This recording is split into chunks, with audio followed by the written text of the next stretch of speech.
Namo Myo Renge Kyo. Hi. Thank you for being here. Thank you for your practice, as always. Daimoku.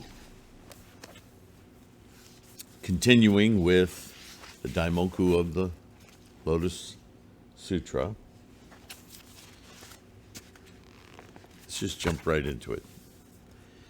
Question, Nichiren writes, how great are the rewards contained within the 5 characters of Myoho Renge Kyo? That's one way to ask it, right? What do I get out of all this effort? I'm not belittling it, but it sounds silly to ask, right?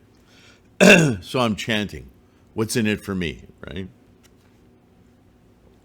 Answer. The great ocean contains all the numerous rivers that flow into it. The great earth contains all sentient and insentient beings. The wish-granting jewel is capable of showering down innumerable treasures, right? The expedient means. And the heavenly king Brahma rules over all the threefold world. The 5 characters of Myo, Ho, Ren, Ge, Kyo are comparable to these. So what's he saying again? That these aren't, they're characters, they're not words, they're not things, they're symbols, they're containers. They're a method of awakening in our minds our potential, which is always there, for full and complete living, understanding, being of the entire spectrum of the process of life, the engine of life, the universe itself. I know. I don't need to think about the universe. I'm just this little old me here in Schenectady or Moose Jaw, Saskatchewan or whatever. I don't want to experience the whole universe, but what you need to consider is that nothing we do, no matter how insignificant you might think of it, is absolutely connected to the whole thing. That's part of our delusion that keeps us, oh, just little old me, my life, what's it worth, blah, blah, blah. It's because we fail to see the real picture of how significant each and every one of our lives is. In our own way, we are affecting and being affected by the entire process. The process of a neutron star exploding 40 billion light years away, or 40 million light years away, whatever. Unreasonable numbers, right? It's the same as what's happening right now in your bloodstream, in your synapses. It's the same process. It's a matter of scale, but they're interrelated.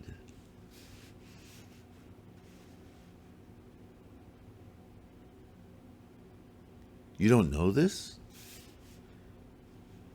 You don't know that if you're in a good mood, the people around you behave differently than if you're in a bad mood?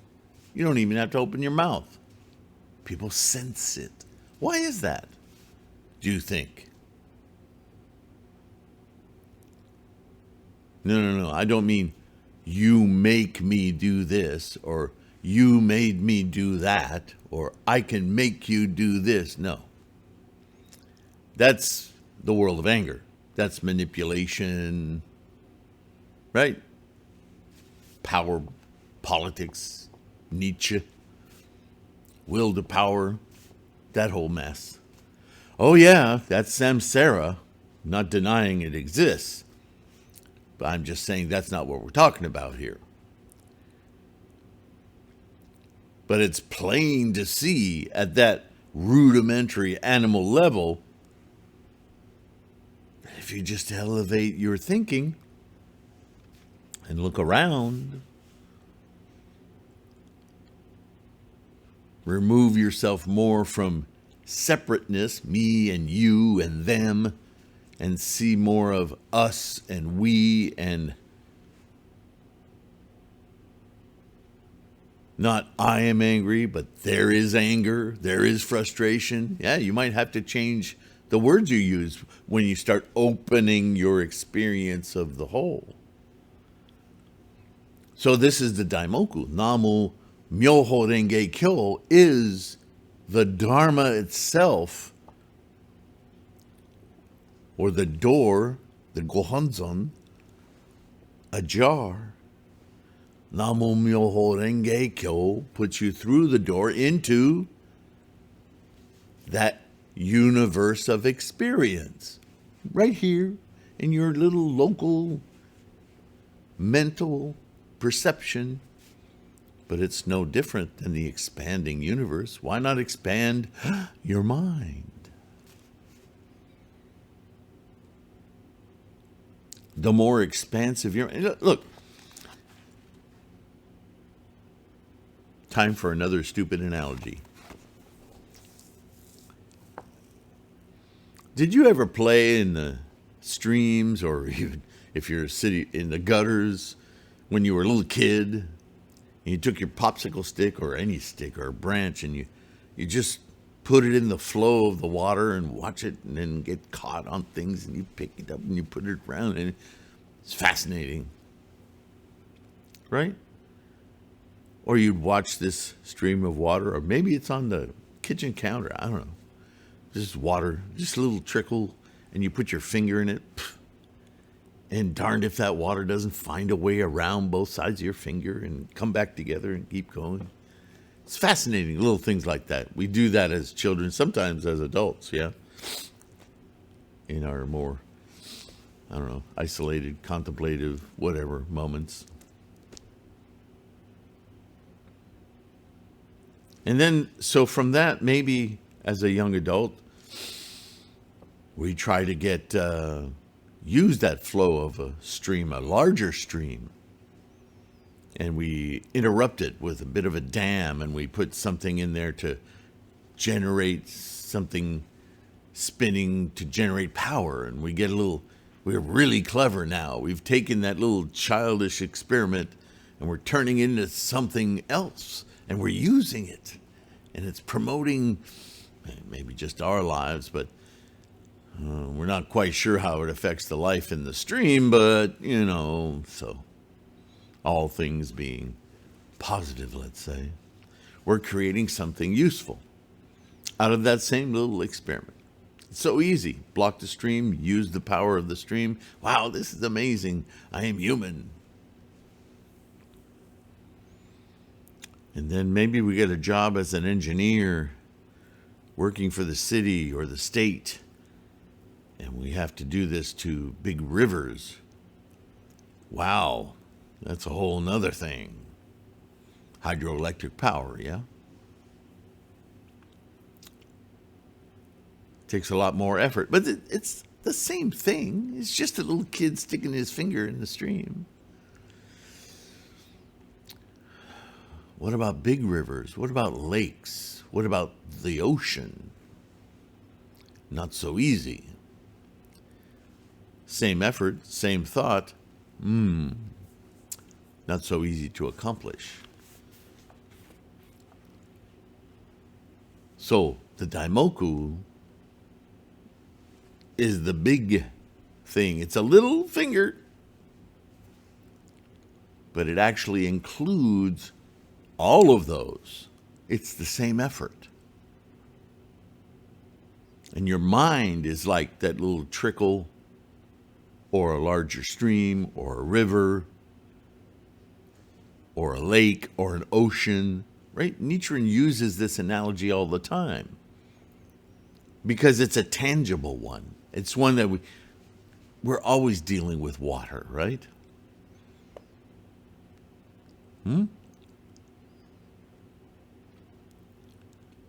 So, in a way, it's important to get from that analogy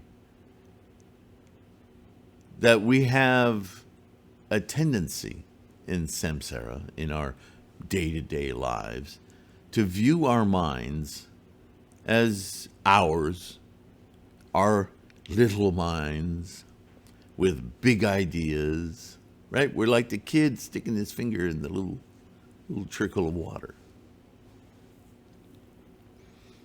And it's very difficult for us to think of our minds as being huge, immense. Because the bigger our minds get, the more we can no longer deny that it encapsulates all of minds around us. Ouch, wait, control, mine.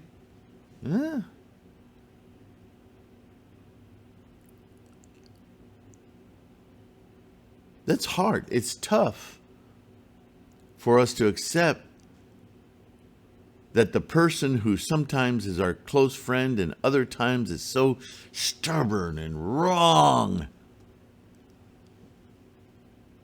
that our minds are one mind. So who are we arguing with? Why are we arguing? Maybe it's a language problem.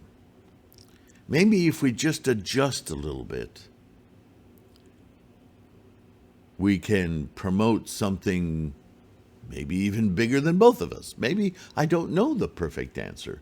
Maybe I know that answer is detracting of the truth, but do I want to beat it up and kill it, or do I want to redirect it, influence it, and maybe I grow as well in doing that? That's the struggle of humanity, isn't it? That's the wrestling match we have in our own minds. Am I doing the right thing? I want to do the right thing. And because I want to do the right thing, it's obvious you're not. You're doing the wrong thing. But maybe for you, doing what you're doing, right or wrong, is your path to doing the right thing. How can I support your wrestling with my wrestling to get out of wrestling altogether? Maybe there's something there for me to see and learn as well. Or maybe not. I mean, I don't subscribe to the idea that we all need to be pacifists. That's not what I'm saying. What I'm saying is that we have obstacles. And in large part, if not completely, our obstacles are constructed for ourselves and between one another. We're all at different stages of figuring it out.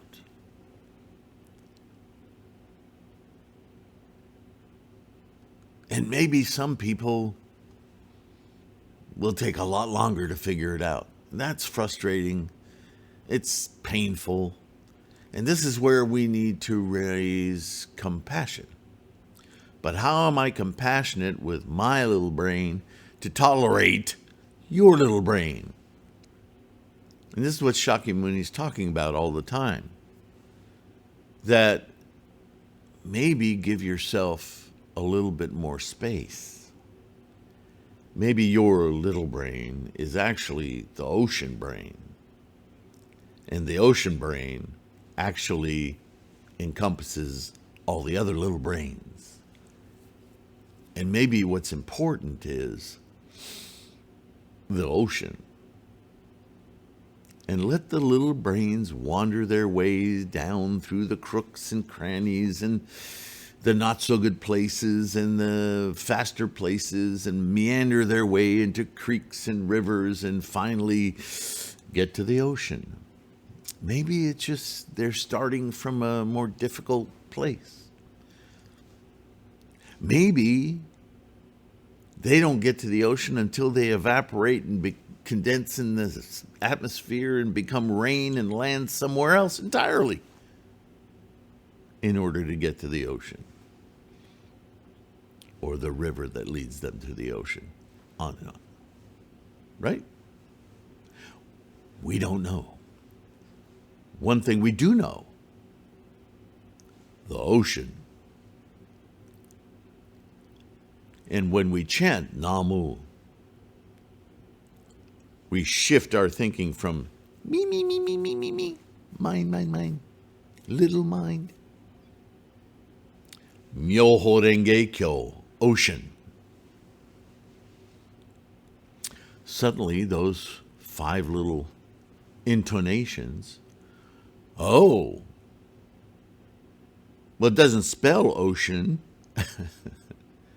Ocean. Isn't that interesting? Ocean has 5 characters in it. Myoho Renge Kyo. Ocean. No. I'm not getting mystical on you. Just think that's kind of interesting. Whatever.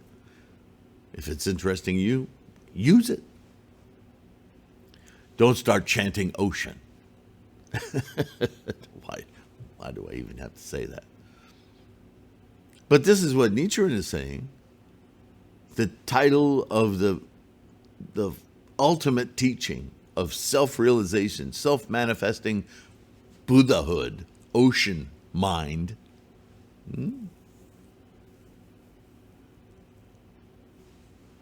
contains within it all of the waters of the planet. Simple. Let's let him go on. The 5 characters of Myoho Renge Kyo are comparable to these. All beings of the 9 worlds, as well as those in the world of Buddhahood, are contained within them. And since all beings of the 10 worlds are contained within them, so are their environments. Of course. You can't have, going to the old analogy of a glass of water, half full, half empty is kind of a silly question. There's no glass of water without the glass, or the water, or the environment that the glass is in. Could you take the glass away and just watch water hover in midair? If it could, it's only because the air was able to hold the water. It becomes a ridiculous argument. Half full, half empty. Who made that a judge of anything? Is there water in the glass? Does it matter? Depends on your need. Whatever your judgment doesn't change anything other than your life condition. Oh, that's the point. I've never understood that. Are you a positive thinker? Is the glass half full? Or are you a negative thinker? Is the glass half empty? What a superficial analysis of a glass of water. Think about that. Why do we minimize the power of our minds? Certainly, the glass half full or half empty has nothing to do with our attitude without consideration for what's the glass of water about? Does it even matter? Are you thirsty? Are you mixing a recipe? Is it just the right amount of water? Do you need any water right now? Well, set it aside. Why is it so black and white? Are you good? You bad? Is that good karma? Is that bad karma? Energy is energy. Karma is karma. Water is water. All of those little analogies and little devices of judgment. Really, it's the monkeys talking, trying to classify and identify everything. You see, it's in everything we do. So don't do that with the Daimoku. And Nichiren's walking through this, and he's following along. He's saying, okay, let's look at Ren and Renge. Okay, let's look at those. What do they mean? And every time he talks about them, there's this big discourse with other things and quotations. He's trying to get you to let go of this identification problem, which is the problem, the Four Noble Truths.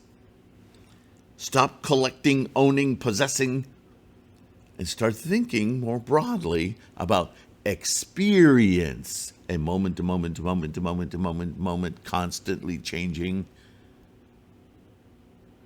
witnessing, apparatus, availing itself before you like blossoming flowers, constantly happening, lotus blossoms. Yeah. Seeding at the same time they blossom for the next moment. This is Buddhism. Let us first examine the fact that the 5 characters contain within them all the teachings. Buddha-ness. Not the teachings like that book on geometry. Teachings isn't the right word here. Myoho Renge-kyo contains within it the Dharma, the very experience of Buddha-ness. That make better sense?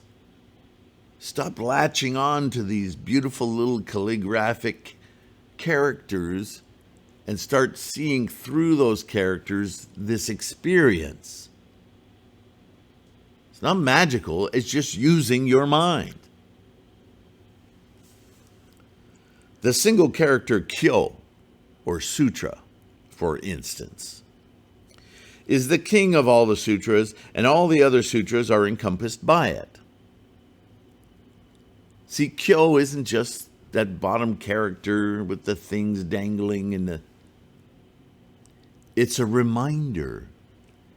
It's a foot in the Gohanzen door. And it's saying all of the teachings, all of the discussions, all of the efforts toward Buddhahood,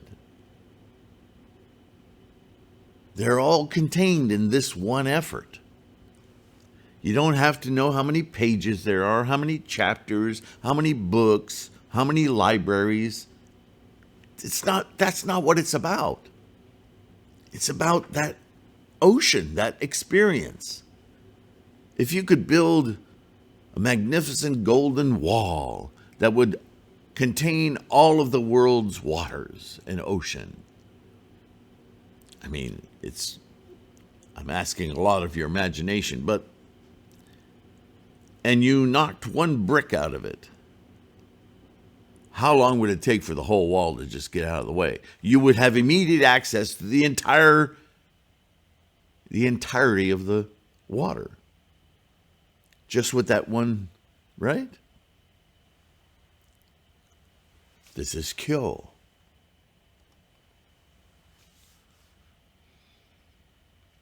The Buddha appeared in the world and over a period of 50 years preached 80,000 sacred teachings. At that time, the lifespan of a human being is said to have been 100 years. The Buddha passed away in the middle of the 9th on the 50th day of the 2nd month of the year with the cyclical sign Mizuno Saru. Thereafter, during some 90 days of summer, or the period from the 8th day of the 4th month until the 15th day of the 7th month of the same year, 1,000 arhats gathered at the compilation hall and set down all the sutras. It's pretty immediate. Nichiren talks about this as fact. There must be a lot of information in the temples and places where he studied to indicate this. We don't find academicians agreeing with that or talking about that. Oh well. Does it matter? You notice he's adopted a very dissecting minutia of information here. He's back into that samsaric consideration. But what he's indicating is the entirety of Shakyamuni's efforts since day one to get us to this point. And Kyo encapsulates all of it. After that, during the 1,000 years of the former day of the law, all these various sutras spread throughout the 5 regions of India, but they did not reach as far as China. Not yet. It was only in the 15th year of the middle day of the law, in 1,000, or it says 1,015 years after the Buddha's passing, okay, that Buddhist sutras were first introduced to China. These dates, they get confusing. When was Shakyamuni born? When did he die? Depends on the calendar you use, so on and so forth.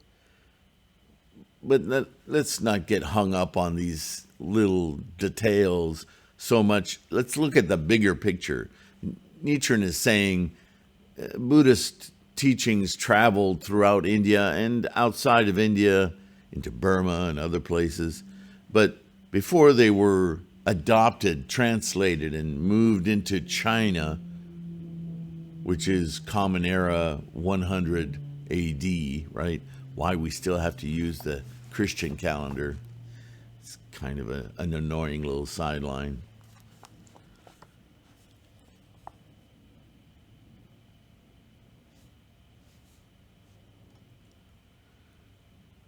That Buddhist sutras were first introduced to China. This was in the year with the cyclical sign, Hinoto-u, the 10th year of the Yunping era, Common Era 67, in the reign of Emperor Ming of the latter Han dynasty. From that time until the year with the cyclical sign Kanoa-uma, the 18th year of the Kaiyuan era in 730, so he just covered almost 700 years.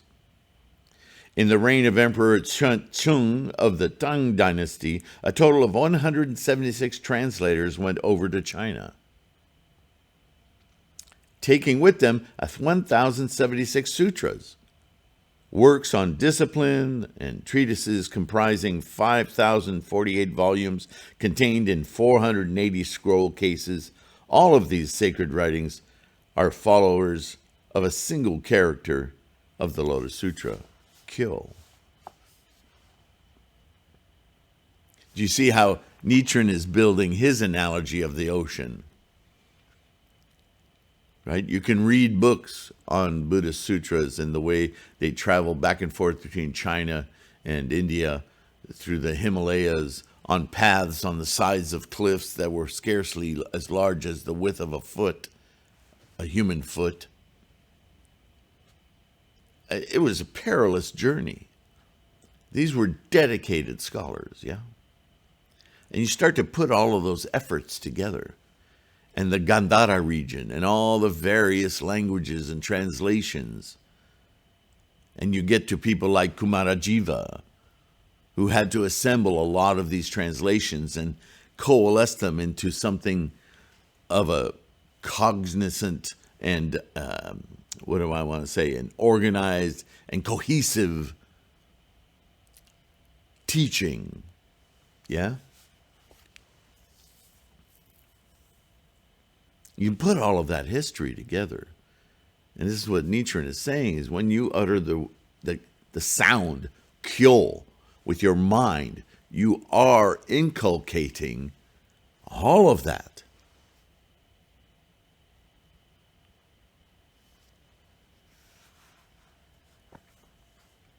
Among the sutras that the Buddha preached, or Shakyamuni taught, during the more than 40 years before he expounded the Lotus Sutra, there is one called the Great and Vast Buddha Flower Garland Sutra. Maybe other translations will interpret the title differently, but there was this sutra. This sutra is preserved in the Dragon King's palace in 3 versions. Well, there we are. The first version contains as many chapters as the dust particles of 10 major world systems. The second version contains 498,800 verses. And the third version contains 100,000 verses in 48 chapters. So it just got divvied up differently, right? Outside of these 3 versions, only the smaller texts, such as the 80-volume and 60-volume versions, are preserved in China and Japan. I suspect we're talking about the Perfection of Wisdom Sutras, but that's just me talking. In addition, there are the Hinayana Agama Sutras and the various Mahayana Sutras of the correct and equal and the wisdom periods, right? So that's additional. Among the latter, the Sanskrit text of the Mahavajrayana Sutra devotes a total of 3,500 verses simply to the explanation of the 5 characters of the mantra Avarahakya, to say nothing of the countless verses it uses to describe the seeds, august forms, and samayas of the various honored ones. In China, however, the text exists in a mere 6 or 7 volume form. The Nirvana Sutra, which the Buddha preached in the Sal Grove on his last day, is preserved in China in a version that is only 40 volumes long. Though in this case, too, the Sanskrit versions of the text have many more volumes. All these various sutras are flowers of the Lotus Sutra, the most profound teaching of the thus come one Shakyamuni. In addition, all the sutras expounded by the 7 Buddhas of the past, the 1,000 Buddhas, or the Buddhas of countless kalpas ago, right, from the expedient means, as well as those expounded by the Buddhas presently living in the 10 directions, all of us, are followers of the single character, Kyo, of the Lotus Sutra.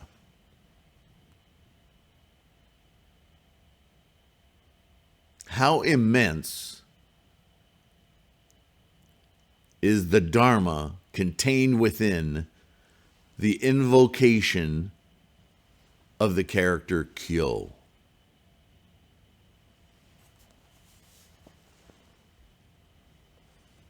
I'm going to pause here, and we'll start the next video on here. He's going to continue to talk about Kyo, but he's transitioning to another character here. Suffice it to say, once again, Nichiren is going to great lengths to try to get us to understand that when we chant, when we invoke, when we sing Namu Myoho Renge Kyo, every syllable, every sound, every rhythm, every effort we make with this mantra, we should be considering the largesse of our minds, the largesse of mind.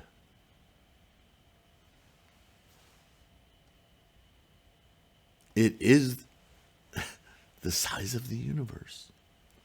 And certainly within our own environs, can anything be? Explosions seem huge. A firecracker, startling, boom. But compare a firecracker to a volcano, firecracker, laughable. Compare a volcano to an exploding star? Come on. You start to gain a different perspective. This is exactly the point. Shakyamuni, we spent so much time on our little firecrackers of life that we're completely consumed with stress and anxiety. Oh, is it going to pop? Okay, don't like that. But wait. The explosion of thought you can experience, of the entirety of life, moment to moment, exploding right now. You're in it. Oh, firecrackers. They're scarcely entertainment. Look at them going. Perspective. Experience life immensely. Enjoy it locally, but experience it immensely. Namo Myoho Renge Kyo. Thank you for listening. Don't forget to like and subscribe. It helps expand our Sangha and get more people involved in this kind of thinking. Let's de-stress, de-anxiety the world around us. It starts with self. Everything does. Right? So in that regard, so grateful for your efforts. Right? Thank you. Thank you for your support of this endeavor. If you're able to support financially through Patreon or PayPal, we owe you a great debt of gratitude. Yeah? Take care of yourself. Keep your health strong. Keep your practice even stronger. It means everything. Literally. So thank you. And I'll be here doing my thing in the next one. Thank you for giving me something of value to do. And I'll see you then. Okay? Bye for now.